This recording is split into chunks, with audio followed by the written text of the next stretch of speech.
Good morning everyone, this is Deepak. आज हम लोग हेल्पिंग वर्ब के बारे में पढ़ेंगे और बी वर्ब के बारे में पढ़ेंगे। हेल्पिंग वर्ब या बी वर्ब, हेल्पिंग और मेन वर्ब के भी बारे में जानेंगे, यानी सेंटेंस किस प्रकार का है उस प्रकार पे। इज, और कहीं भी आपका हिंदी के वाक्य में है दिख जाए तो उसका इंग्लिश में इज होगा ही होगा। अगर कहीं भी आपका हिंदी वाक्य में हूँ दिख जाए तो अगर इंग्लिश सेंटेंस है तो उसमें आपको एम नज़र आएगा ही आएगा। कहीं भी आपको आर दिख जाए वहाँ पे आपका है आएगा, एक छोटा सा बिंदु के साथ। देखिए इसमें एक छोटा बिंदु लगा हुआ है और इस चीज़ में नहीं। इज का मतलब होता है, यानी ही इज अ डॉक्टर, वह एक चिकित्सक है, वह एक चिकित्सक है, he is a doctor. I am मतलब हूँ, आई एम अ स्टूडेंट, मैं एक विद्यार्थी हूँ। यहाँ पे एम जो हो गया आपका मेन वर्ब हो गया, ठीक, क्योंकि आर, दे आर रीडिंग, वे पढ़ रहे हैं। यहाँ प्रेजेंट कंटिन्यूअस क्या हो रहा है कि दे आर रीडिंग, प्लूरल है यानी वे पढ़ रहे हैं जो है आर मतलब हैं आपका लगा हुआ है। वाज यानी होता है आपका था थे थी। वर मतलब भी होता है आपका था थे थी, लेकिन वाज जो होता है दोस्तों सिंगुलर सब्जेक्ट के साथ प्रयोग किया जाता है, जैसे कि ही सी इट, चाहे कोई सिंगुलर नाम जैसे कि आपका हो गया राम सीता मोहन, चाहे कोई सिंगुलर। अब वर का मतलब था थे थी, लेकिन ये जो वर होता है आपका प्लूरल सब्जेक्ट के साथ प्रयोग किया जाता है, जैसे कि वी यू दे। वाज यानी था थे थी। सी वाज राइटिंग, वह लिख रही थी। वहाँ यहाँ तो वाज जो है आपका हेल्पिंग वर्ब है, लेकिन राइटिंग वह लिख रही थी, ये आपका टेंस का वाक्य है, टेंस का सेंटेंस है, तो इसमें आपका वर यानी था थे थी। वी वर डांसिंग, हम नाच रहे थे। यहाँ आपका पास्ट कंटिन्यूअस का ये है, वी वर डांसिंग, हम लोग नाच रहे थे। तो वर मतलब थे, वर देखिए वर मतलब थे में नहीं निकलता है। विल यानी होता है गा गेगी, ये फ्यूचर का बात होता है आपका। ही विल प्ले क्रिकेट, वह क्रिकेट खेलेगा, ही विल प्ले क्रिकेट। तो विल यहाँ पे तो है आपका हेल्पिंग वर्ब, मतलब गा गेगी, देखिए लास्ट में लगा हुआ है खेलेगा पढ़ेगा। कैन मतलब सकता है, सकती है, सकते हैं। मे मतलब भी होता है दोस्तों सकता है, सकती है, सकते हैं। लेकिन जो ये कैन होता है, कैन आप दोस्ती वगैरह में बोल सकते हैं, जैसे दोस्ती आप उनसे जानते हैं, आपका मित्र वगैरह हैं। लेकिन में आप कोई अपने से बड़ों का बोलते हैं। कैन से बनाते हैं सकता है, सकती हैं, सकते हैं, सकता है। यू कैन लर्न इंग्लिश, आप अंग्रेज़ी सीख सकते हैं। कैन के बाद आपका वर्ब वन का प्रयोग हुआ है, कोई भी मॉडल्स के साथ वर्ब वन लगता है तो यू कैन लर्न इंग्लिश, आप अंग्रेज़ी सीख सकते हैं, ऐसे बोल रहा है। अगर में मतलब सकता है, सकती है, सकते हैं, लेकिन ये एक शिष्टाचार के तरह बोला जाता है, जैसे कि मे आई कम इन सर, क्या मैं अंदर आ सकता हूँ, तो यहाँ पे सर लगा दिया। मे आई कम इन, में जो होता है अपने से शिष्टाचार देने के लिए ये बोलते हैं। में मतलब होता है सकता है, सकती है, सकते हैं। कैन मतलब भी होता है सकता है, सकती है, सकते हैं।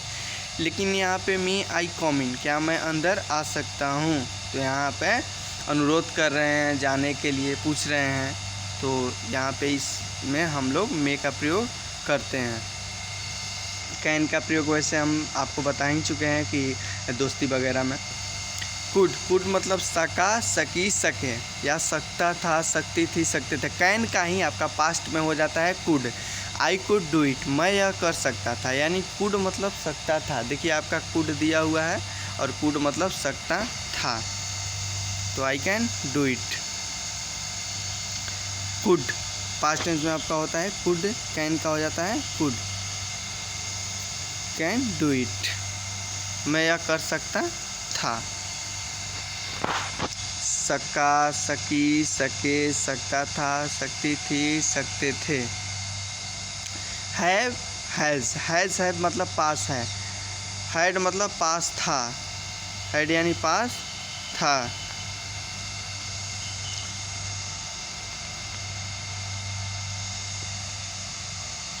हैज़ है मतलब पास है, हैड मतलब पास था।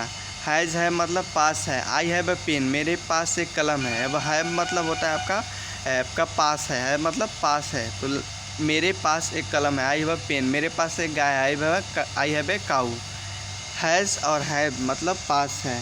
ही हैज़ अ कार, उसके पास एक कार है। He has a car.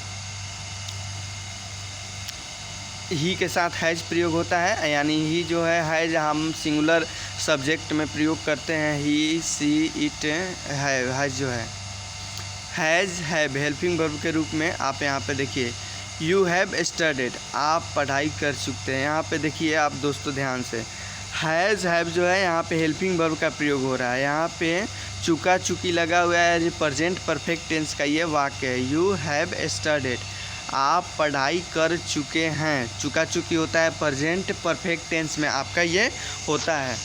तो ये जो है आपका हैव जो है, देखिए जो हैव जो है ये आपका हैव के बाद वर्ब का थर्ड फॉर्म यहाँ पे देना आपका होता है।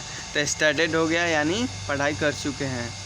तो कोई भी हैव के साथ आपके वर्ब का थर्ड फॉर्म का प्रयोग किया जाता है प्रेजेंट परफेक्ट में टेंस में। तो यहाँ पे आप पढ़ाई कर चुके हैं कि आपका हो जाएगा you have studied. Have, has और हैव के मतलब पास है। हैज़ हैव के पास है यानी ही हैज़ अ कार, उसके पास एक कार है। हैज़ हैव यानी हेल्पिंग वर्ब के रूप में यू हैव स्टडीड, आप पढ़ाई कर सकते हैं। यू के साथ आपका हैव का प्रयोग हो गया।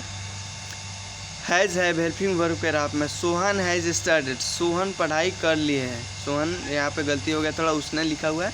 तो सोहन हैज़ स्टडीड यानी सोहन ने पढ़ाई कर ली है। हैड यानी पास था यानी they had a pet animal. यहाँ पे पास्ट परफेक्ट टेंस आपका हो गया। यहाँ पे हैड यानी जो हो गया यहाँ पे पास्ट परफेक्ट यानी पास था, उसके पास एक पालतू जानवर था। They had a pet animal यानी पेट मतलब भी पालतू जानवर ही होता है। तो they had a pet animal, उनके पास एक पालतू जानवर था, इसका हो जाएगा। देखिए अगर पास है यहाँ पे लिखा है पास था, यहाँ पे पास था हो गया। हैड मतलब पास था, हैव मतलब पास है होता है, हैड मतलब होता है पास था।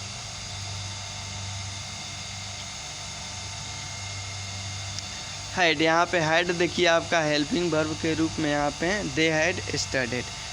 हैड जो होता है यानी चुके थे, वे पढ़ चुके थे। दे हैड स्टडीड, वे पढ़ चुके थे। हैड के बाद आपका वर्ब का थर्ड फॉर्म लगा हुआ है यानी पास्ट है परफेक्ट टेंस ये हो गया।